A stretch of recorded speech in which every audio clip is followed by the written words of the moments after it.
Bonjour à tous, bienvenue dans le blog Art Floral Pro, Joanne Martel, artisan floral. Aujourd'hui, on est à l'extérieur. Comme vous pouvez voir, les arbres sont chargés de neige. L'hiver est effectivement arrivé chez nous. Tant mieux, mais comme vous pouvez voir, c'est pas un faux fond, c'en est un vrai parce que mon nez a même rougi. Il n'est pas encore, je crois, habitué. Mais bref, aujourd'hui, on va regarder des murales. Murales qui peuvent s'installer à l'extérieur, qui peuvent faire de belles pièces d'accueil, que ce soit sur un mur ou sur une porte, mais également des pièces à l'intérieur. Donc, je vous suggère quelques idées et un petit peu de voir dans chacune qu'est-ce qui peut en ressortir, qui peut vous donner des pistes pour savoir peut-être mieux les proposer à votre clientèle. Un produit qui, selon moi, est à exploiter, d'autant plus qu'on a eu beaucoup d'encadrement, on a vu des appliques murales en métal, on a vu des choses en bois, mais je crois que l'artisan floral aurait avantage, lui aussi, à exploiter ce genre de produit qui pourrait, ni plus ni moins, que faire des compositions personnalisées sur mesure, assez particulières et très appréciées de la clientèle. Alors, on fait une petite tournée. Suivez-moi! Nous voici devant la porte d'entrée. Alors, les fameuses décorations de porte. Oui, il y a des couronnes. Oui, on voit aussi des festons, des gerbes couchées. Mais dans ce cas-ci, moi, ce que je vous présente, c'en est une autre qui est complètement toute en permanent, donc il n'y a rien de naturel. Mais les aspects et les maillages font en sorte que ça donne l'impression qu'effectivement, c'est du vrai. Là, toujours une question de qualité, comment mêler ou mélanger ou juste apposer des éléments ensemble qui vont faire un wow. J'aime les choses très longues, je vous l'ai probablement déjà signifié dans une autre vidéo. Pourquoi? Un, parce que ça sort un peu de l'ordinaire. Deux, parce que ça vient comme élancer et donner encore plus de prestance à la porte parce que ça fait différent ou ce que les gens ne sont pas habitués de voir ça de cette façon-là. Alors, dans ce cas-ci, vous allez voir que je vais m'approcher. Il y a un poinsettia qu'on a défait et qu'on a filé les différentes feuilles qui amènent le rouge. Mon petit élément clin d'œil dans ce cas-ci se trouve à être la petite paire de mitaines. Je vais tâcher de même la sortir une qui est un petit peu coincée. Voilà, alors la petite paire de mitaines d'enfants, parfois après les soldes de fin de saison, c'est toujours intéressant de voir ou de trouver ces petits éléments qui peuvent faire une petite touche différente. Alors le reste, mais comme vous pouvez voir, c'est un grand morceau de bois flotté qui fait un peu ma base et à partir de laquelle j'ai percé et que je suis allée insérer des fils de métal pour venir accrocher les éléments qui sont tous dans leur pleine longueur. Alors, il n'y a rien qui a été coupé. Chose intéressante encore là, on gagne du temps. Ça fait quelque chose qui est rentable parce qu'il n'y a aucune perte. Donc, mon fameux défi zéro retaille tient toujours. Alors, voici, ni plus ni moins que pour cette belle pièce, cette porte murale. Voici une pièce que j'affectionne particulièrement. Alors, on est dans la nouvelle vague. On est dans le moins d'éléments différents, mais que chacun des éléments se répète. Suite à un cours qu'on a fait, une formation, on a pu un peu apprendre ou du moins voir juste l'opportunité de filer des petites pommes de pin. Alors, c'est ce qui était fait ici. Et avec ce qui trame ni plus ni moins qu'un petit peu comme une toile, l'élément particulier et naturel. Les petits morceaux, on pourrait dire à l'horizontale, sont ni plus ni moins que des faux bouleaux peints. Alors, ils sont en carton, ce qui permet que ça ne soit pas trop lourd parce que parfois, du vrai boulot aussi petit que ça aurait été aussi un peu plus lourd à travailler. Donc, tout a été vissé. Étant donné que c'est une pièce qui va à l'extérieur, on pourrait l'attacher avec la broche. Puis dans ce cas-ci, je trouvais que d'avoir des vis pouvait être quelque chose d'intéressant. Les petits caissons sont des caissons d'huîtres récupérés. Alors, ça peut être quelque chose qu'effectivement vous avez acheté ou qui traîne à la boutique. Mais moi, dans mon cas, il n'y a aucune inscription dessus. Donc, à chaque fois, c'est intéressant de pouvoir les récupérer. Peu de choses. Moi, j'ai mis 2 hiboux. 1, c'était bien. 2, c'est mieux. Ça fait un petit peu le couple en même temps, puis ça faisait un clin d'œil différent. Le petit côté un peu sapinage et qui se trouve être un peu des branches de mélèze va apporter la petite touche un peu de chaleur qui aurait manqué. Puis, quelques éléments argent. Donc, comme on peut voir, il y a peu de choses, peu d'éléments, mais ceux-ci se répètent en plusieurs et ensemble font un effet plus contemporain, font un accueil, une pièce qui effectivement peut être là pour Noël.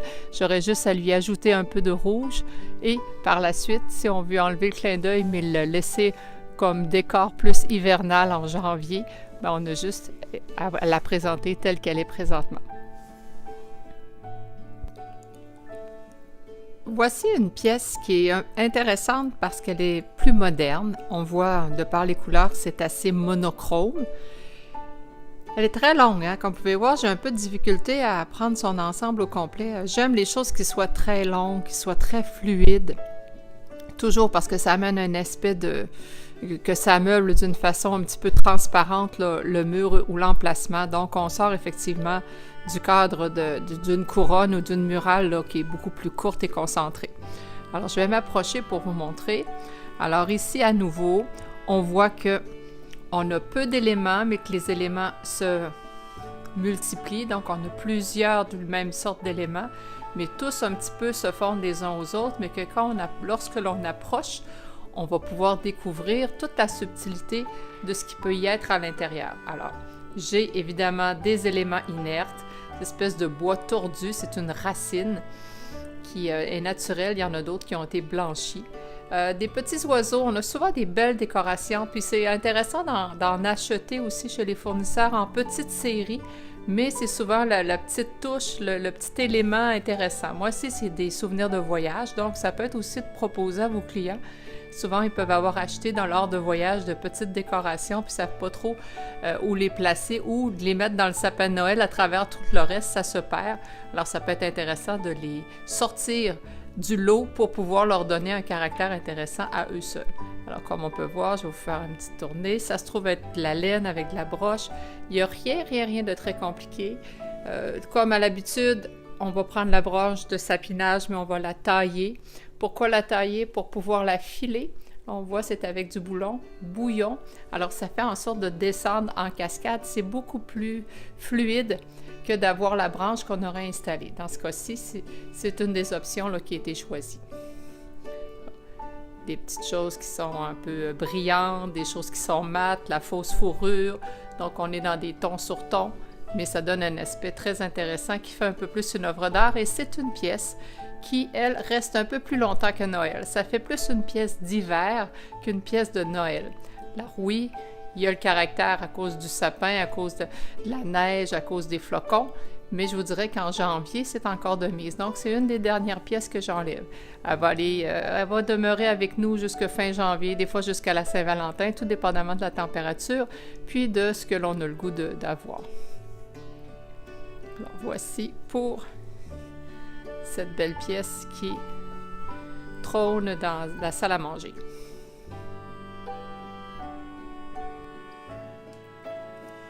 Dans ce cas-ci, c'est une pièce qui est relativement simple. Alors, c'est un calendrier de l'Avent que la marraine de mon fils lui a confectionné. Donc, c'est de la couture.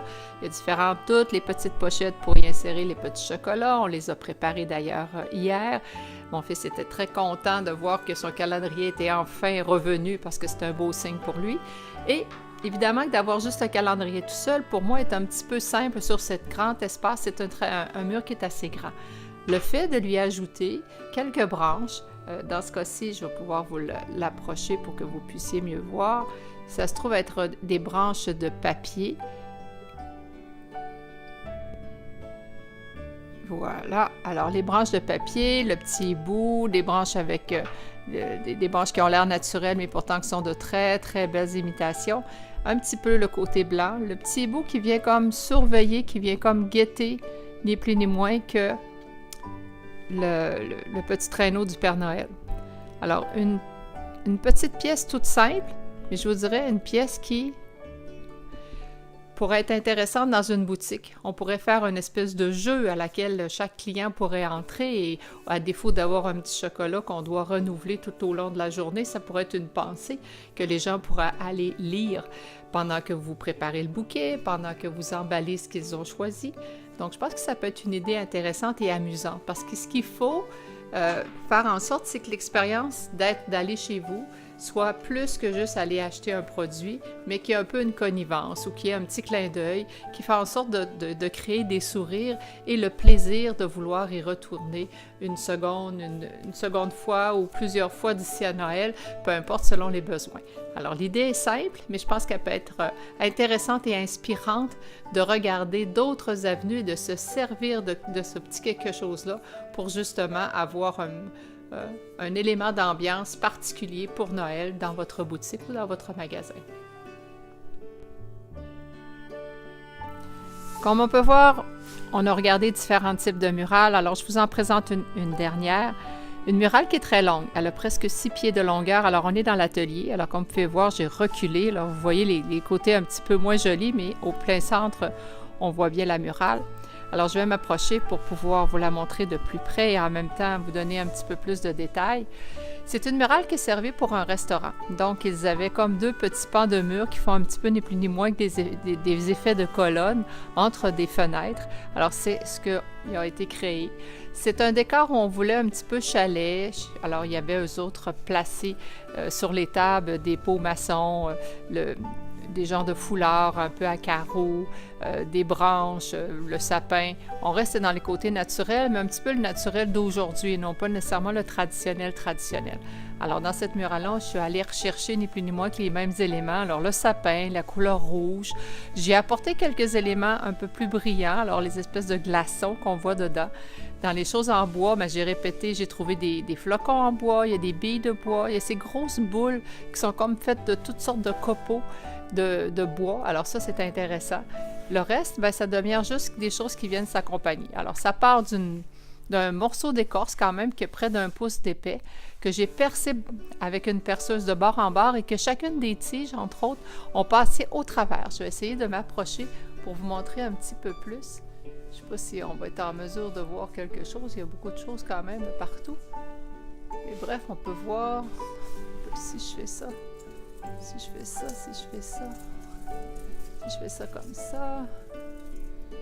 Vous allez peut-être être en mesure de voir que la tige passe au travers et c'est qu'un petit papillon fait avec la broche qui vient la retenir pour pas qu'elle redescende.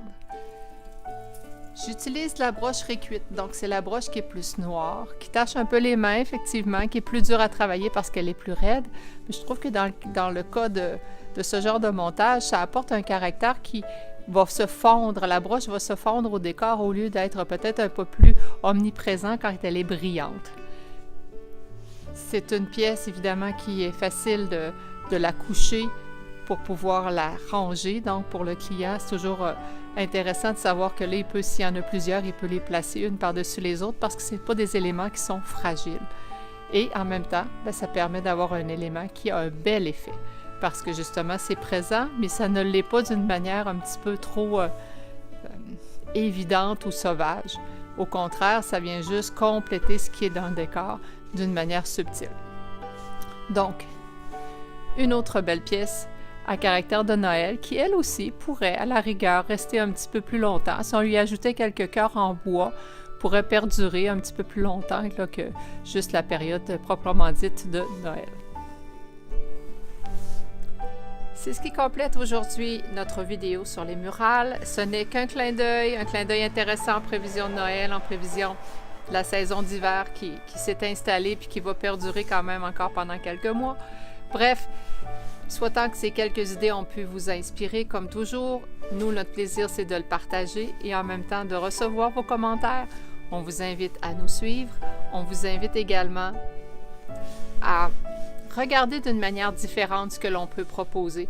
On a beaucoup de créativité. Des fois, c'est peut-être juste le temps qui manque. Donc, c'est peut-être de s'y appliquer, à se dégager du temps pour pouvoir réaliser ces choses différentes. Parce que si le client ne les voit pas, malheureusement, il ne peut pas connaître et nous les demander. Alors, servez-vous de ce que vous avez en boutique pour justement bonifier puis créer un petit peu la différence, celle qui va vous démarquer de nos principaux concurrents qui sont loin d'être ceux dans le même métier que nous. Alors sur ce, on vous souhaite une très agréable journée et on vous dit à très bientôt dans le blog Art Floral Pro.